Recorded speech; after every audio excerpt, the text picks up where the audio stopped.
جب 19 رمضان کو مسجد کوفہ میں امام علی علیہ السلام کی آذان گونجنے لگی تو پوری کائنات میں سوگ برپا ہو گیا۔ چرند پرند جنات چیخنے لگے اور حضرت جبرائیل علیہ السلام تمام انسانوں سے کہنے لگے کہ اے انسانوں، آج آخری مرتبہ علی علیہ السلام کی آواز میں آذان سن لو۔ مولا علی علیہ السلام اذان دے کے مصلی عبادت پہ آئے، اللہ کی عبادت کر رہے تھے۔ جیسے ہی آپ نے سجدہ کیا، عبد الرحمن ابن ملجم زہر سے ڈوبی ہوئی تلوار امام علی علیہ السلام کے سر پہ دے مارتا ہے۔ بس مسجد کوفہ میں قیامت برپا ہو گئی۔ تمام چاہنے والے سر پیٹنے لگے۔ امام علی علیہ السلام کا مصلی خون سے رنگین ہو گیا۔ آپ کے سر کا خون آپ کے چہرے اور آپ کی داڑھی مبارک پہ آ لگا۔ کچھ چاہنے والے اس ملعون کو ڈھونڈنے لگے جس نے مولا علی علیہ السلام کو ضرب ماری، تو کچھ مولا علی علیہ السلام کے سر کا خون صاف کرنے لگے کہ اتنی دیر میں امام علی علیہ السلام نے فرمایا، اے حسن، یہ نماز فجر کا وقت ہے، پہلے نماز مکمل کرواؤ، اس کے بعد مجھے دیکھنا۔ امام حسن علیہ السلام نے نماز پڑھائی اور مسجد میں موجود تمام مسلمانوں نے نماز پڑھی۔ جیسے ہی نماز ختم ہوئی تو عبد الرحمن ابن ملجم، جس نے مولا علی علیہ السلام کے سر پہ وار کیا تھا، اس کو پکڑ کر امام کی خدمت میں لایا گیا اور کچھ چاہنے والے شہد کا شربت بنا کر مولا علی علیہ السلام کے پاس لے آئے۔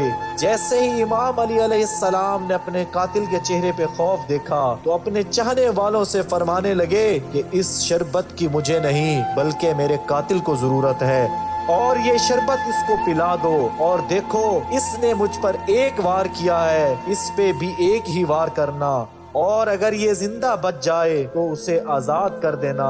دیکھو یہ اگر اس وار سے مر جائے تو اس کے جسم کے اعضاء کو نہ کاٹنا، کیونکہ میں نے اللہ کے رسول سے سنا ہے اللہ کے نزدیک سب سے بدترین انسان وہ ہے جو مرے ہوئے انسان کے جسم کے حصے کاٹتا ہے۔ بس آپ یہ فرمانے لگے اور تمام چاہنے والے آپ کے عدل و انصاف کو دیکھ کر رونے لگے۔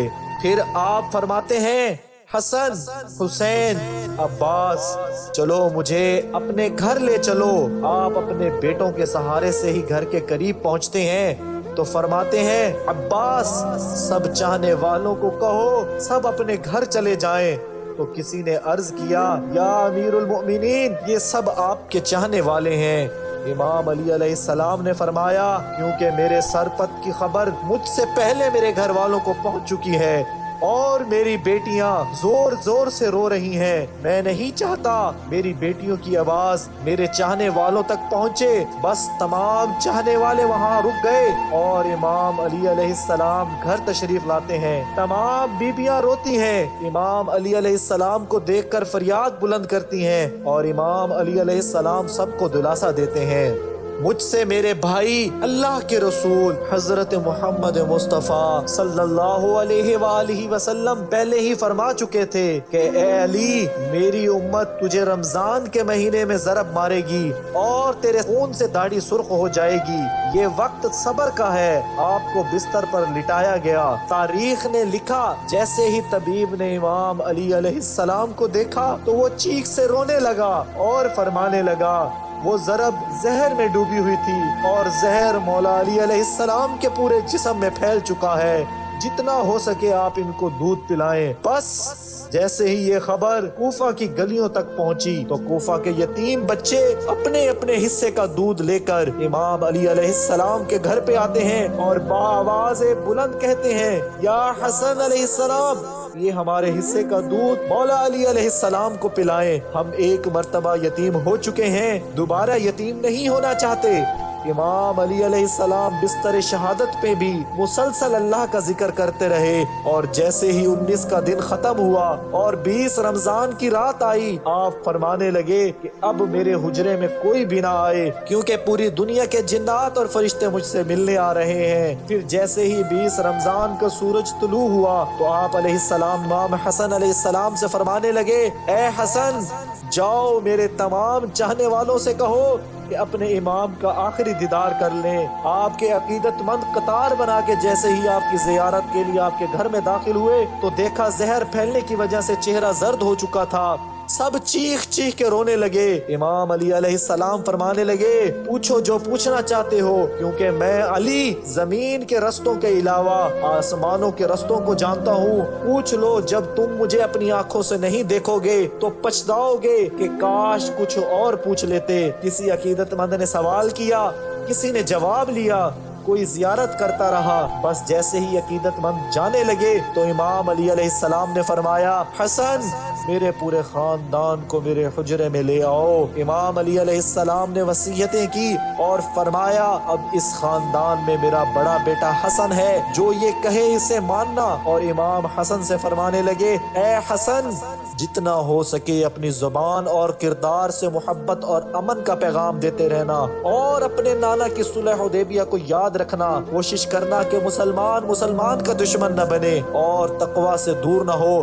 اگر دنیا تمہارے قریب آئے بھی تب بھی اسے دل نہ لگانا۔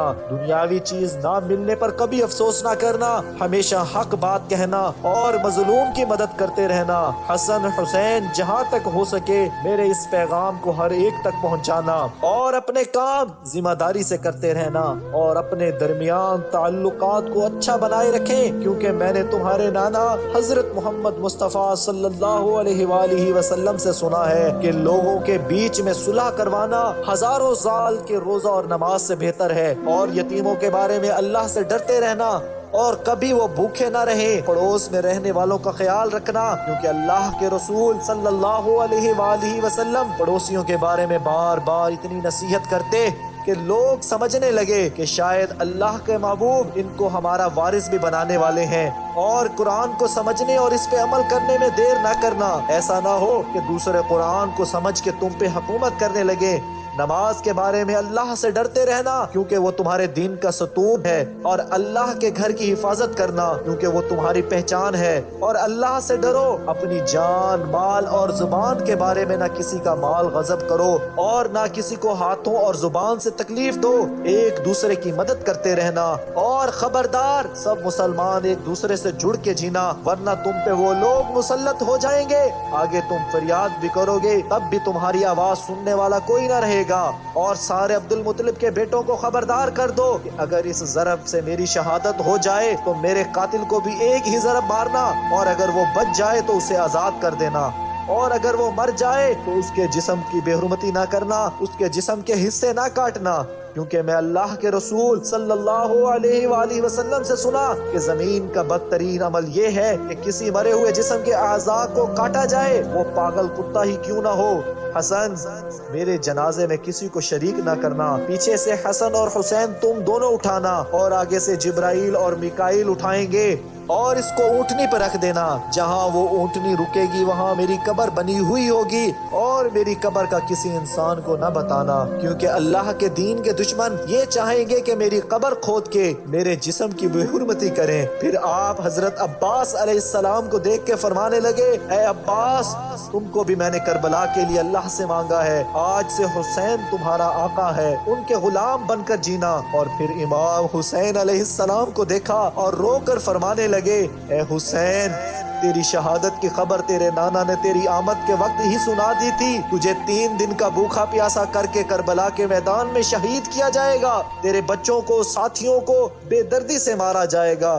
حسین، تیری شہادت کے بعد میری بیٹیوں کو، تیری بہنوں کو رسیوں سے قید کر کے اسی کوفہ اور شام میں پھرایا جائے گا۔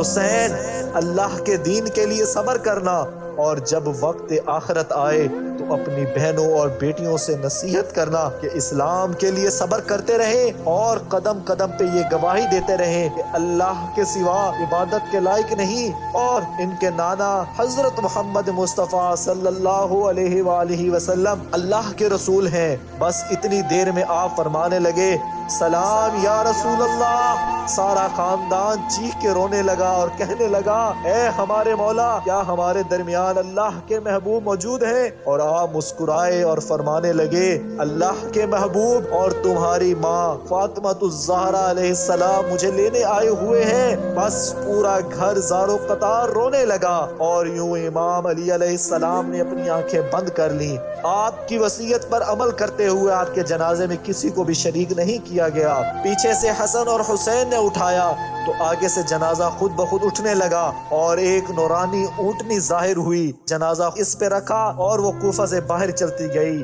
ایک ویران جگہ پہ جا کے رکی جہاں ایک چمکدار پتھر تھا۔ جیسے ہی امام حسن اور امام حسین نے اس پتھر کو ہٹایا تو پتھر کے نیچے ایک قبر بنی ہوئی تھی اور اس پہ لکھا ہوا تھا یہ قبر اللہ کے نبی نوح نجی اللہ نے بنائی ہے، اللہ کے ولی علی ابن ابی طالب علیہ السلام کے لیے۔ سلام ہو اللہ کے ولی امام علی علیہ السلام کی عظمت پر، سلام ہو شیر خدا نفس نبی مومنوں کے امیر حیدر قرار پر۔